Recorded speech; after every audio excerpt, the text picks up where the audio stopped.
Hi, everybody. Welcome back to the Extra Mile. It's a beautiful day in Montclair, New Jersey. And today we have an extraordinary guest, Charles Costa, who is a musician, ultra runner, mental health advocate, and a seeker of freedom. I recorded this interview a few weeks ago, just after Charles completed an awe inspiring journey running 90 marathons in 90 days along the iconic Pacific Crest Trail from Canada to Mexico. From battling exhaustion in the Sierra Nevada to finding solace in the rhythm of his steps, Charles shares how this monumental effort became a meditation on resilience, mental health, and the art of expression. We'll dive into the origins of this ultra running passion, his reflections on running as a form of self discovery and artistic expression, and the deep connections he's made between music, movement, and meaning. Charles also opens up about his personal experiences with mental health and why he chose to dedicate this journey to raising funds for the Jed Foundation and James's Place. Before we jump into it, I want to give a huge thanks to our partners at Lifeway Foods. Lifeway is a purpose-driven brand and a champion for many social causes, supporting initiatives that promote maternal health, girls' education and empowerment, the environment, and especially mental health, which is why I thought this would be a good episode to dedicate to them. Did you know that what you eat can have a profound effect on your mental health? It turns out that the gut and the brain are connected in ways that we're just beginning to understand. Lifeway Kefir, with its rich probiotics, supports your gut biome, which plays a crucial role in regulating mood, stress, and overall mental health. It's a simple, delicious way to nourish your body and your mind. So whether you're fueling up for your next walk, run, or bike ride, or just looking for a way to take care of your mental well-being, head over to lifewaykefir.com to learn more and get started today. Huge thanks to Lifeway for their support this year. Huge thanks to Charles for this interview, and huge thanks to all of you for joining us. Now, without any further ado, turn up your volume and turn on your charity miles and come along for the walk or run with me and Charles Costa. Every mile matters. You don't really know who you are or what you are until you put a really big challenge in front of you.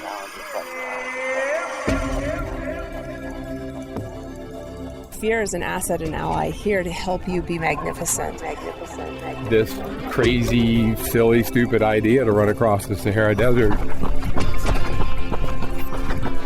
You did make it this time, but you said if you didn't make it, you would try again and again. Everybody's connected to nature, connected to music, to their families, and now we're going to build a world that doesn't have racism and war and starving kids. I kept telling myself, run at me, and just keep smiling. Hi, I'm Charles Costa. I've just finished running 90 marathons in 90 days along the Pacific Crest Trail, and I'm here to talk to Gene. Excellent. So 90 marathons, 90, when did you finish? You just finished like last week, right? Yeah, exactly. Wednesday. Wow. And what have you been doing since then? Very little. Very, very little. Yeah, my step count is under 100 a day. Yeah, I can imagine. You deserve a little bit of a rest. So, Yeah, I'm taking it easy. can you maybe share a little bit more about your background and what led you to want to do something like this? Yeah. Well, the first time I got into ultra running was at the end of lockdown in the UK. I ran from John O'Groats to Land's End, and that is the top of the UK to the very bottom. And I had this after lockdown. I was stuck in my home. I needed to really express myself and just run and not look back. And yeah, this was the idea. So I just started running and just got into that mindset, and I really got the bug for ultra running. And from then I started doing some races, mountains in Switzerland, and I just started loving it, like really loving it. And I wanted to do something bigger. I wanted to do something longer, something, really challenging. And I thought the PCT, this kind of holy grail of trails, would be exactly the right one for me. Hmm. So you said you started ultra running during lockdown. Had you been a runner otherwise? Were you doing like marathons or anything before that, or did you just fully start running during lockdown? I've been into running for a while, but never more than sort of 5, 8Ks. I love running, but I didn't know that there was this kind of world of ultras where you know you you're just on a huge kind of distance schedule, and it's a completely different mindset. And it's something I really gravitated towards. And it's what I find beautiful about it is it takes you to beautiful places. And I think it's Yeah. the best place to experience a new place, or even a place that you know well, because you'll never know somewhere as well as you will when you've run through it. You soak up the ground through your feet, and it's such a beautiful way to get to know somewhere, and really get behind the scenes of a country, or a you know place you're from. Yeah, I totally agree. 100% agree. So did during lockdown, you've been into running, you've been running like, 5 to 8K, did you like read an article about ultra running? Did you see something on the internet, or did it just come to you and you're like, I want to do something bigger. I'm going to just start running really long. And you then, just through that process, learned about ultras, or was it something else? Well, I actually remember being in Sicily, um, Italy, and I was there in between lockdowns in the UK. We were kind of given a leash, and then the leash was taken away, and we snapped back into our lockdown. But while I was there, I remember running for, like, I think I did like 20 kilometers or something. And I was like, wow, wouldn't it be cool to run around this whole island?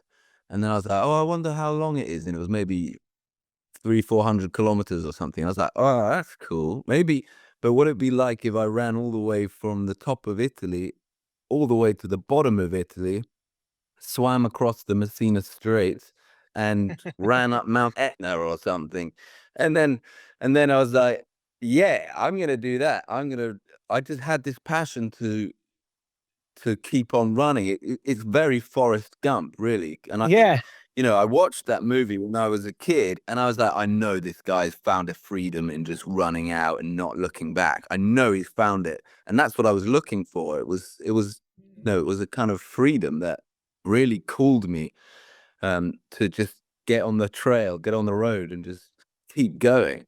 But it turned out that Mm, because of the lockdowns in Europe, I couldn't actually get it together, and I couldn't get insurance and all of these kind of, red tape kind of things. mm, So I did it in the UK, which was, it was wonderful. I did it for a UK charity, and, running through Scotland and all the way through England and Cornwall. Some of these places are just magnificent. So yeah. yeah, it is kind of probably the seed was first sown by Forrest Gump, I'd say. Yeah.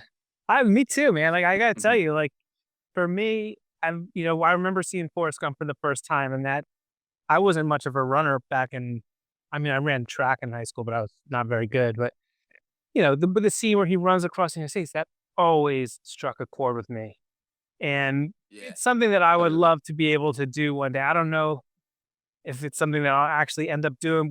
I've known a number of people that have run across the United States. We've had people that have gone the Pacific Crest Trail, the Appalachian Trail, and Yeah. there's something about that that's just like, I don't know, it piques a curiosity with me. I just think it would be an Yeah. incredible experience to try that someday. It's a total shift of lifestyle for anyone. Yeah, so you're talking about freedom, like, it was the freedom. What was it, the freedom from the lockdowns that you were craving, or was it just even, like, other than the lockdown? Was there something a freedom from something else, or a freedom of a state of mind, or something like that that you were looking for? Yeah. I think at that time I was really looking for, I was so penned in, hemmed in, and I needed to just release. But I think, running for me has always been an incredible, source of freedom, though, even though I haven't really kind of dialed in consciously what it is that I get out of running. And it's something that I've kind of craved over the years as a way of just, escaping something, whether it's, I've been in a studio all day, and I needed, was frustrated. I felt like claustrophobic. It's the best release from a lot of your mental kind of space. Um, and I think that on a lot of levels, whether it's something like stress, or you're claustrophobic, or you're anxious, or you're depressed, I think running can relieve completely a whole world of, trouble that it's only in your head. Um, Mm. so I think that freedom is, everybody wants to find a higher and a further degree of freedom. That you can never have too much freedom. I mean, that's debatable, perhaps, but you know, in in as far as your mentality and your psychology is concerned, freedom is everything, and I think I really found that in running, and over the years, I've just got closer and closer to it. Yeah, and it's not like running solves your problem, but in the moment, it really does. You get a perspective on life. I think it's so easy to lose perspective. The more you think about things, you can. Especially, I was brought up in London, and I think any intense city existence is very, cerebrally focused. Very, very, you know, it's all about your mind's activity, and Mhm. there's not a lot of. I mean, more and more these days, I think people are getting more and more into just the world and experience of being in your body, and expressing your body's kind of uh expulsions, sweating, and your heart beating, your lungs heaving, and everything moving gives you a changes the kind of focus of your mindset. Mm. So there's a few things that you said in there, and also said earlier, and I'm not sure which one to touch on first. So maybe I'll just like kind of note them, and um, you can kind of decide the order in which we kind of talk about these, or not. Um, so one thing you said at the beginning was that this was an it was an expressive activity for you. You had something that you wanted to express. Can't remember the exact words that you used, but it was something about expressing something, and that resonated with me. Um, because what I mentioned, that we've had a number of people with charity miles that have gone across the United States with it. And the first person that did it was a young woman named Anna Judd, who was a painter. And she was a runner, but like, she wasn't like, a big ultra runner, but she wanted to do this as a piece of performance art. And it was for her, Interesting. it was performance art, and she was doing it for veterans, to raise awareness for veterans, because she, as herself as a pacifist, couldn't imagine what it would be like to be a veteran. So it was a way of her connecting with a group that she didn't fully understand, um, and also creating a piece of performance art around that. And I know that you are a musician, and so Yes. I'm curious, like, how you think of this as an expressive activity as a musician. So that's one thing. This will be kind of like choose your own adventure. Like, what where you want to go from here. The other thing you were talking Right. about was a lot of like mental health, right? And you were talking about how running is a really great way to clear your mind, to run for freedom. And um, I know that you did this as a way of raising awareness and raising money for the Jed Foundation for mental health. So Yeah. how how does that kind of what would you like to say about that? But the other thing that you said about that in that context was kind of like a way of running. I can't remember the exact word that you used, but it was like it was a way to get away. It was like a way to escape. And Mm. I'm that I might not have said it the right way that you said it, but it struck me in that way. I remember when I was first getting into long distance running, and I've done a few ultras, not like you, but I remember somebody telling me that, in the ultra community, we're all running from something. And Mm. I didn't like it. I didn't like the way that they said that. I didn't want to be running from something. I wanted to be running to something. I didn't want running to be something that I was doing to escape. Although it is, going for a run is a great way to like just put your cares on the side for a little while and clear your head. But I didn't want running to be like Yeah. something for me that I was, running from my problems. So curious, like your thoughts on that and the way you framed it. Is this a way that are you running from something? Or are you running to something? Is it both? How do you think of that? So I guess three kind of subtopics in what you way that you frame things. Okay. I'll Okay. let Let you me take just it from try and there. keep those all. Let me try and keep those all in my head. But I think what's interesting about the run, I hear what you're saying about, you don't want you don't want to be an escape artist. You don't want to be, um, Hmm. constantly moving away from the problem. You don't want it to be a kind of a decision coming from weakness. You want it to be about, you know, uh, being in a position of strength and, developing that and developing your skill and your body's fitness and it to be about that rather than not being able to handle something. And there's I think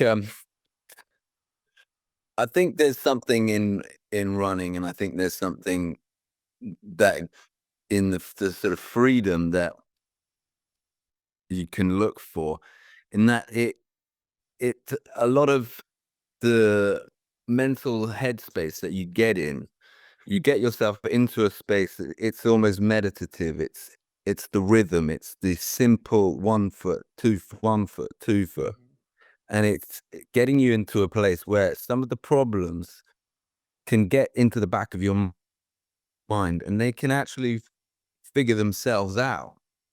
um, Mm, and they can start solving themselves. You give them a little bit of space, and you get, it's like I said, you get more perspective. You really evaluate the significance of different problems and the different states that you're in, that um and eh, how much they should how much weight they should have mhm, on your psyche. And I think a lot of things can be set in the background for that. And there's running. There is.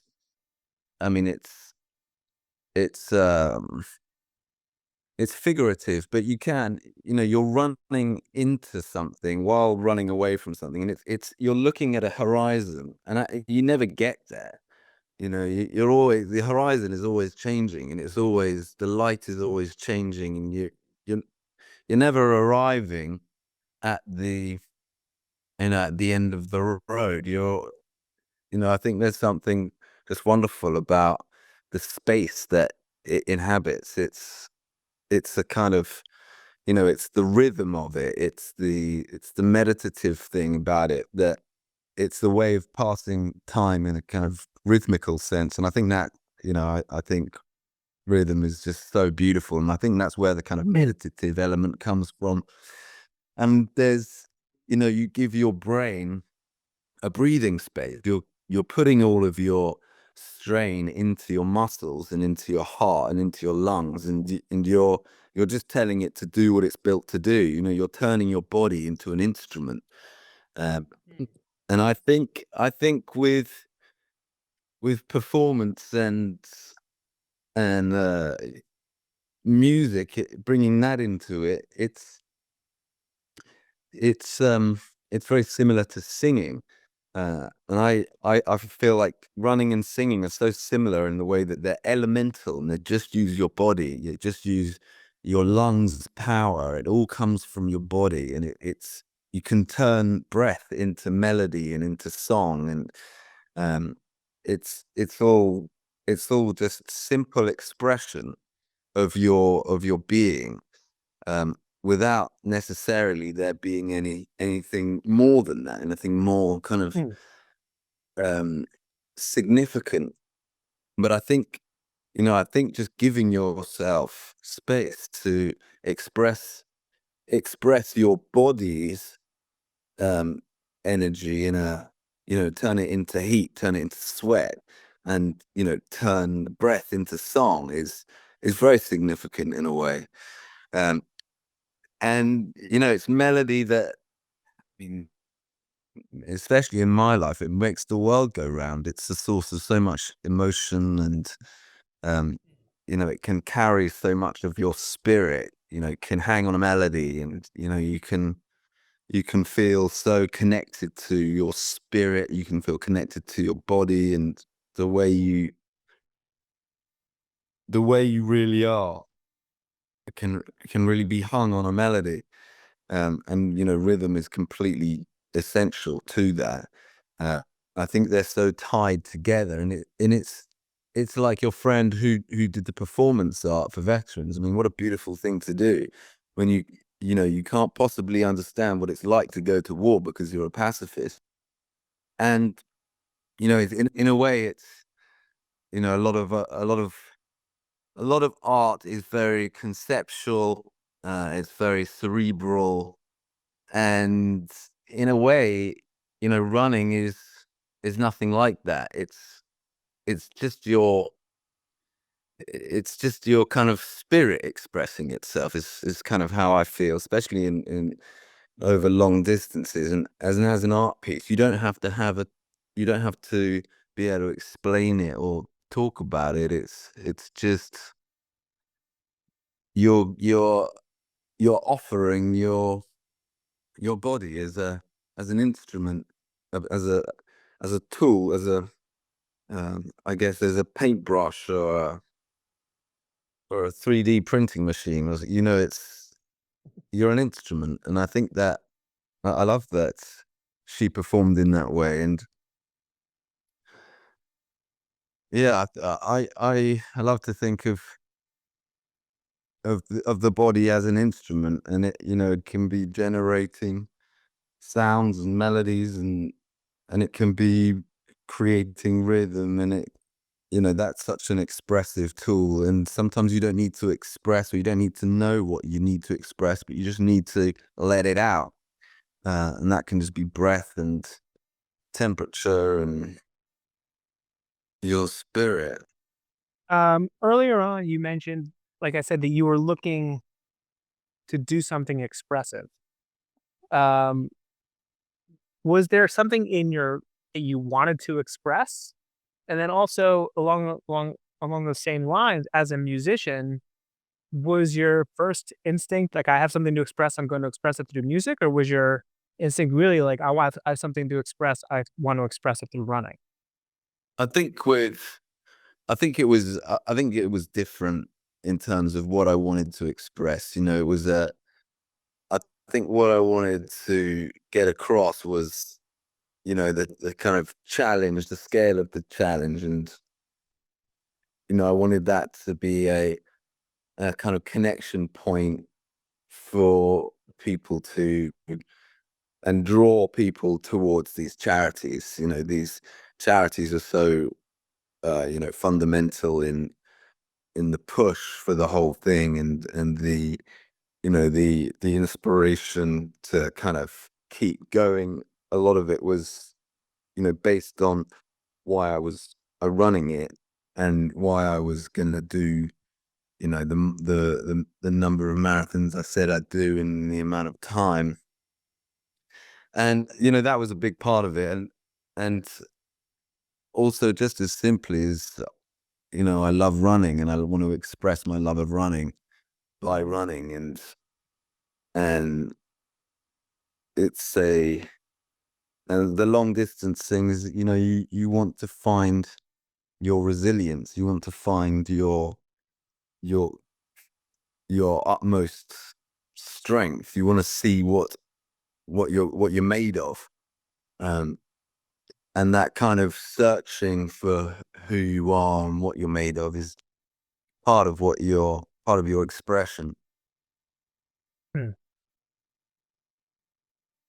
And I guess that kind of touches upon that you were doing this to support the Jed Foundation for mental health. So was that a charity that you said when you kind of came to this, you're like, I want to do 90 marathons in 90 days. How did you come up with that particular formulation of this?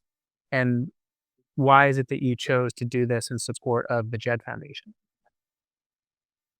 Well, the 90 marathons in 90 days, that came from just, it's slightly shorter than the PCT, but because there's so many wildfires, it actually worked out, because you have to kind of circumnavigate some areas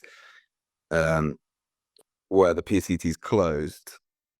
But the reason suicide prevention is important to me is that it has such a devastating effect on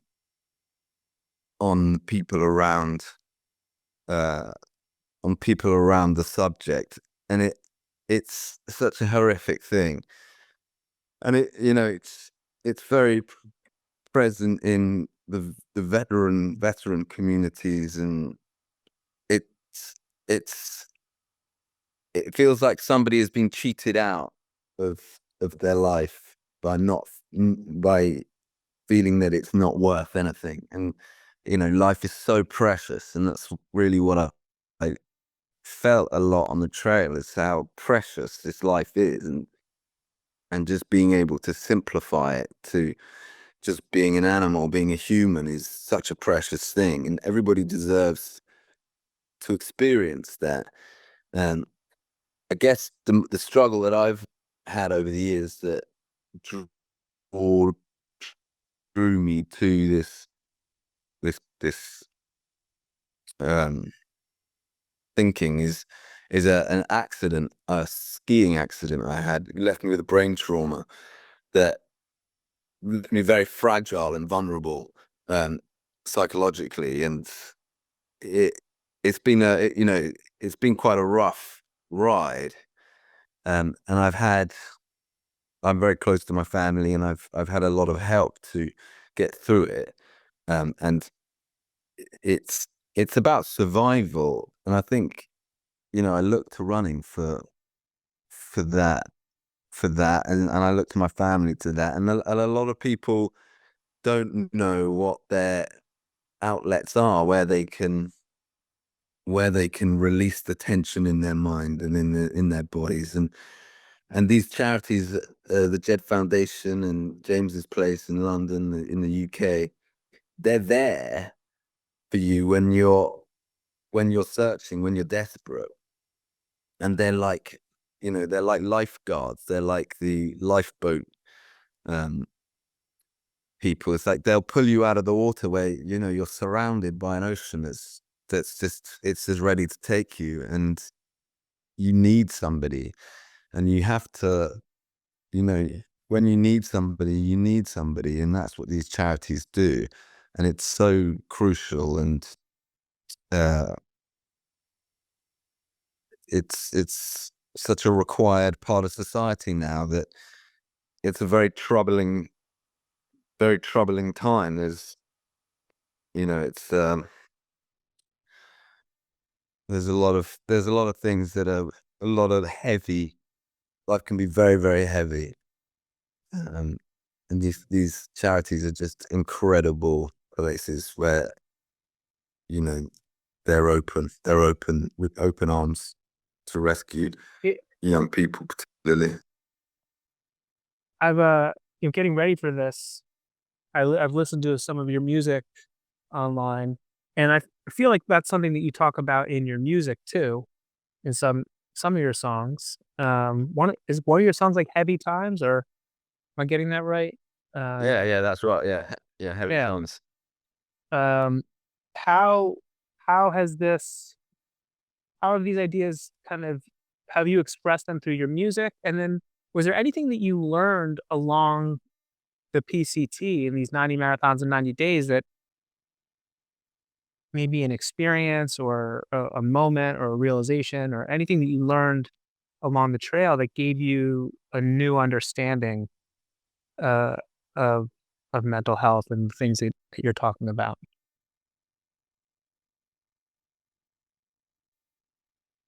Yeah, I mean, I sing about whatever, whenever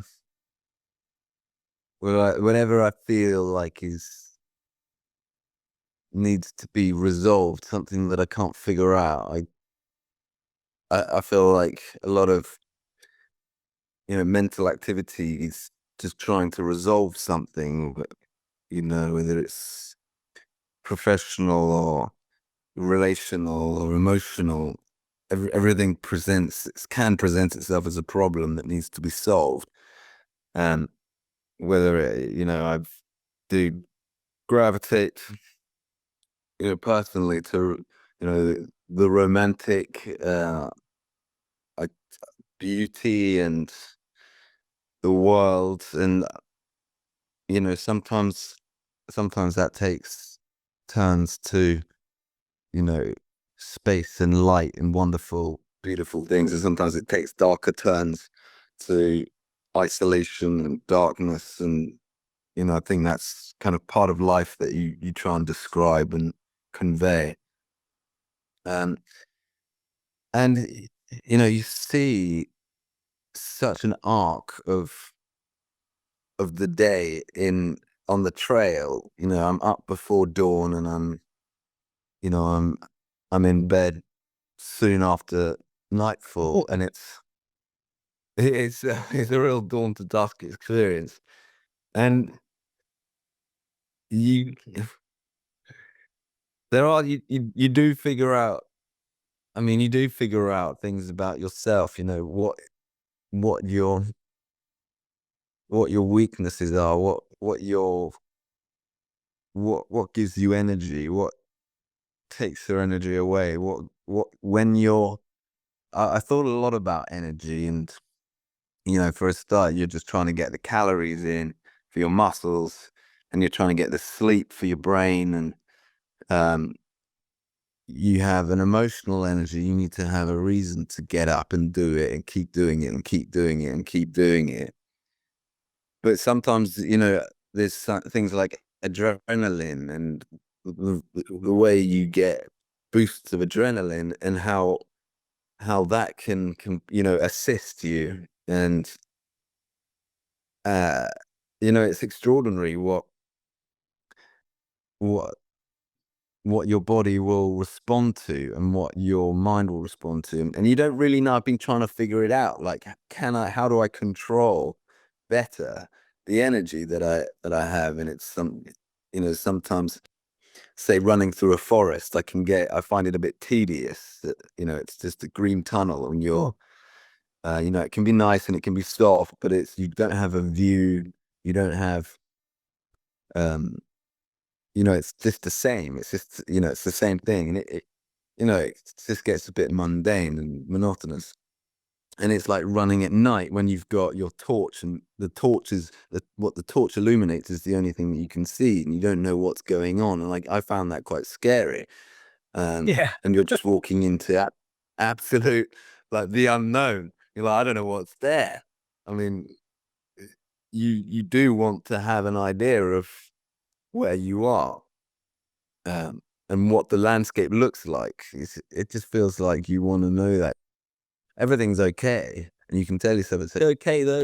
Let's just check there's no benefit. And there's you've been, you know, on the trail in the early morning, and the light comes, the sun comes up, or you come up the top of the mountain, and you come out of the forest. You know, your energy changes. You get filled, you get renewed. And it's like, what is it that's getting renewed? What is it that's changing? It's, you know, it's beautiful, it's freeing, it's kind of open.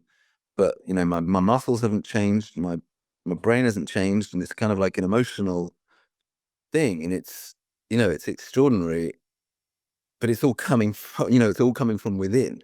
And it's, you know, can you meditate your way into being able to control that? Or is it, I mean, where does it come from? And, you know, so there's a lot of exploring that I felt I was doing, just of understanding energy. Hmm. What is the process like? What is the process of songwriting like for you, and how does this compare to that process? I think, I think songwriting can be, you know, there's kind of like, you have a kind of sort of songwriting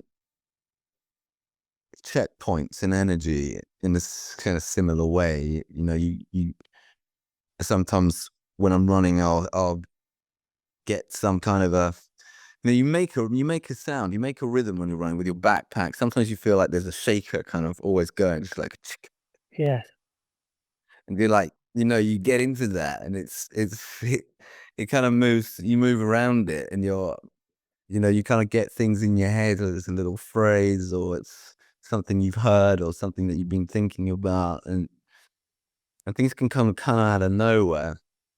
And, you know, it doesn't mean that you suddenly get a song right away, but, you know, you've had something that's kind of boiling, or, you know, simmering around in the background. Now you've got something tangible to work around, and you kind of think, oh, maybe this could be a cool groove or a song, or it's an interesting lyrical idea, or, you know, it's the, you kind of have to, you have to build it. You have to build it and put it together from a very small idea. Hmm. Yes. Did you write any songs on the trail? Did you, in your head, were you running and like writing poems or songs or anything come into your mind as you're running like that? Yeah, there are things that came to my mind. I didn't really have time to sort of dwell too much on them.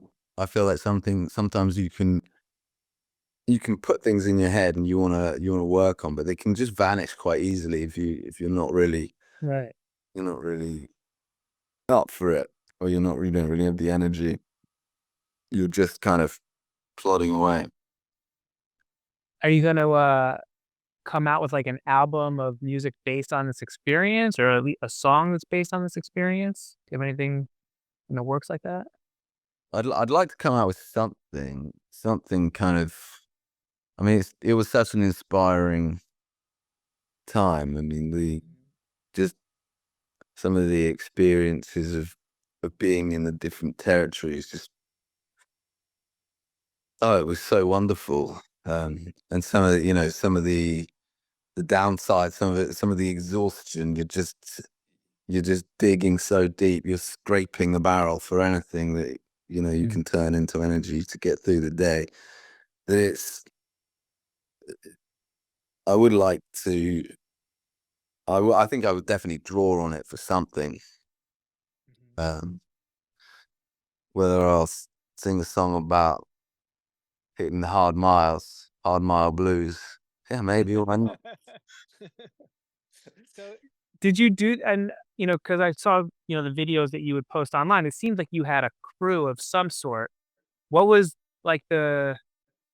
Were you meeting up with them every day or like every few days? Like, how was that working with your crew? Pretty much whenever was possible. I mean, sometimes by the end, it would be um, it'll be every night, and in the middle of the day as much as possible, just because it was so hot and there was no water that I just had to have. I had to meet them just to refuel, just to get to the end without evaporating.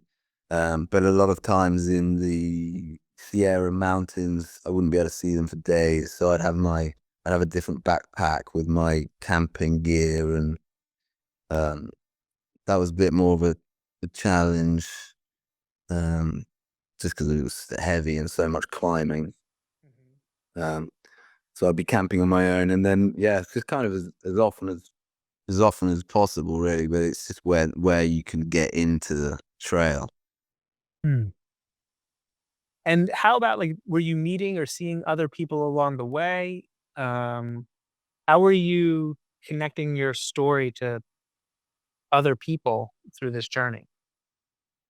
Yeah, I mean, the trail is, it's like a foot wide, so you you bump into people all the time.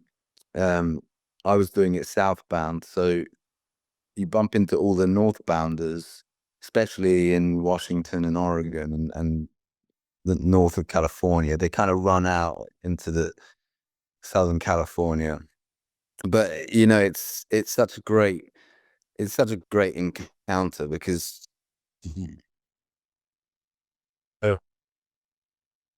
thing about them, you seem to know something about the character, that they're up for this, they're up for the challenge, they're sort of, they're you meet on a good level, very nice level, and you have the chance to exchange as much kind of your stories as you like, and there were some wonderful encounters with people, and complete surprises of where people came from, what they were doing. There's no kind of type. I mean, there is a type of person who likes hiking and camping, but I was always very surprised by the people I met. I got on very well with a lot of people. Hmm. With some of the people that we've had that have gone across the United States, they're able to be a lot more public with it because they're on public roads, and when they're going through towns or, wherever they're going, like the local news or like the local town kind of hears that they might be coming through. And so people will Yeah. come out and like drive up on the road to meet them and give them $20 or just to congratulate them. And I've had the fortune of joining some of these people on the road for different days of their journey and, see how people would come out to support them. But were people able to do that with you on the Pacific Crest Trail? Were people kind of coming out to kind of meet you and encourage you along the way? I think it was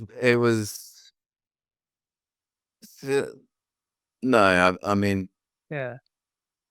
we did I mean, we made friends, Mhm. and Anna, my crew, was, she was kind of on the roads and through the towns and resupplying, and she met a lot of people, and there were interactions, but it would be we would meet people, in campsites, and people would be very encouraging, but there wouldn't be anyone who knew what we were doing before we talked about it and kind of got into conversation about it. So the more public expression of what you were doing to raise awareness for mental health and suicide prevention was through your social channels? Yeah, yeah, yeah, and different press features and stuff. Mhm. Get the word out. You talked a little bit about resilience before, and how do you think of resilience, and what did you learn about resilience along the way? I guess I'd see resilience as your, this is very Bear Grylls, but your ability to sort of not give up, not stack it in, and I really had to cover the kilometers, and to do that, you have to be you have to be up and at 'em, and you have to just be you have to be moving, you have to keep moving, and you have to just figure out ways of, playing with your mind and playing with the time of and the hours, and just figure out how to do it. And not, I guess you gotta like control yourself. Know that, well, I mean, one thing I did learn is that a good night's sleep is unbelievable what it can do, how it can shift. I mean, you can go to sleep absolutely boiling mad at what you've set yourself, and the exhaustion and the pain you got yourself into. You're like, and a good night's sleep, and you're like, no, it's all right. I can do it. I can do it. Yeah. And you keep just having to like quietly converse with yourself and just get the body moving. And it's funny. I think your body has its own way of telling you to like stop and rest, and you have to kind of override that. And yeah, I mean, I think being resilient is putting things into putting things into perspective, and not letting your mood dominate your kind of entire psyche. It's just a part of what's going on. I like how you talked about the power of a good night's sleep, because sometimes resilience is thought of as like a character trait that people have, but sometimes it's just something that you practice or things that you need to do. And a simple thing like a good night's sleep or a walk to clear your head, Yes. like these are, I find that with my own mental health, because I have my own mental health struggles as well, and yeah, it can spiral and it can compound, and trying to figure out the mental side of it's almost impossible. But there's certain simple physical things that I can do, that if I can get myself to do them, because sometimes the mental side is so hard that it's hard to fall asleep, or it's hard to get myself to, get up and get out of bed to go for a run. But if you can practice those simple physical things, it can make a world of difference on the mental side. But for resilience, do you think that you came to this with as a resilient person, or is resilience something that you were looking to build along the way through this experience, or neither, or both? Like, how do you? Yeah, I think that's I how I'll think ask it. I think yeah, I think resilience. I think some people naturally will. I guess people will have different commitments, and I see resilience as like a muscle mem- and and it's like you you build it, you earn it. You've always got the blue pill, the red pill. You can always, you've always got two options in your mind. You can always, keep going, or leave it where you're at. And the more times you make the decision, whether it's one way or the other, the more times you're going to naturally go and make that decision again. And it will be like a mind muscle memory, and you'll start making a habit of it. And it's like, do I want to camp here, or do I want to finish exactly the miles that I set myself for the day? And, I'm like, this is a beautiful place to camp, but it's 5 kilometers short of where I set myself for the day. It doesn't matter whether I would actually camp or keep going, but because I've just dialed myself into this kind of like slightly obsessive, neurotic, like desire. It's just like you go, you push repeat, and you just, you just complete. And that was, I think, I did that every day in, day out.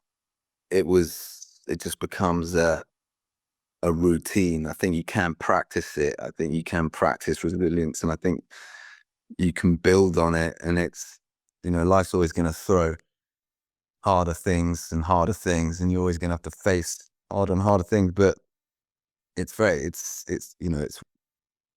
one of two decisions a lot of the time. I mean, Do you have a certain like mental or a certain thing that you tell yourself in those moments when you're faced with that decision? Do you have a checklist or a mantra or something that you say to yourself to make you choose the one decision over the other?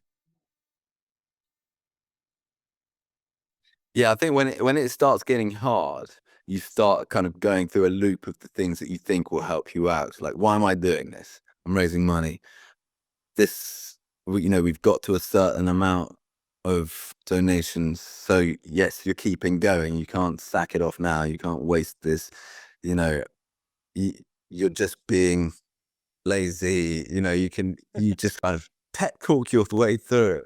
And sometimes it's just about getting out of your tent in the morning. Do I want to get out when it's still dark and it's ice on the tent and it's freezing, and you haven't slept, and your bag's heavy? You just have to get up. And once you're up, everything starts moving, and you're not going to get back into the tent because it's not a good place to be anyway. It's just about running and hiking it's so simple. It's just about getting yourself moving. So I think there are definitely mind games that you play with yourself to get you through the day. Sometimes if you've got, you started late and you've got 40 kilometers left, and you're like, oh, I can't face it. And you're yelling into the middle distance. kind of, you can't see it. You can't see yourself crossing the line, but you know that there's no other option. So you better start moving, or like call the search and rescue team, which is, it's not going to happen. But I do think it's a habit. It's a muscle memory thing. It's practice.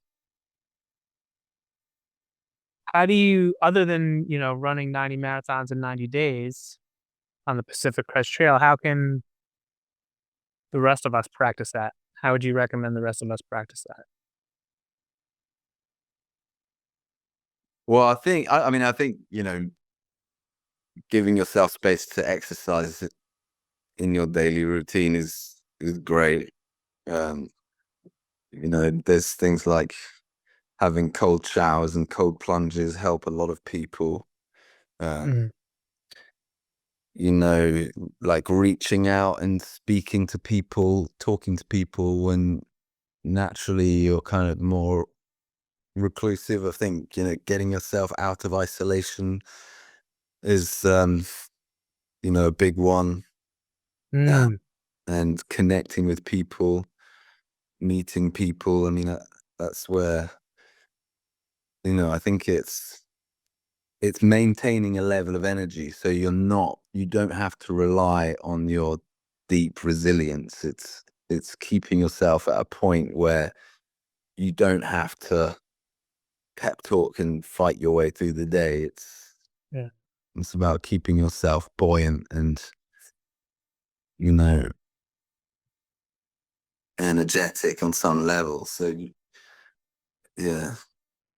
Yeah, I'm glad you said that because I always think of resilience not as like a individual characteristic, but whenever somebody says the word resilient, I think of the term resilient ecosystem. And this is something that I've talked about on the podcast before. So people who listen to this regularly hear me beat this drum a lot. But I think of, um, you know, a monocrop is very easy to wipe out if there's like a pest. But if you have a field of wildflowers, that's a diverse ecosystem. It's much harder to what that's a resilient ecosystem is a diverse ecosystem. There's a lot more to it. And I find that for me, resilience is less about like an individual trait, although it's partly an individual trait that I can cultivate and practice and do certain things about. But my resilience comes from my ecosystem, the people that are a part of my life, that and not being, and especially for mental health, not being isolated and reaching out to connect with the people that are important to me That's is beautiful. something where I draw strength from. That's so good. Yeah, that's so good. Good. A resilient community.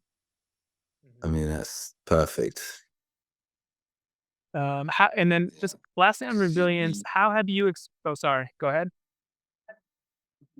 No, I wasn't going to say anything interesting. You might have. You've been saying a lot of interesting things. I was just going to ask you on resilience, like how have you experienced resilience as a musician, and is that different than the ways that you've experienced it as a runner?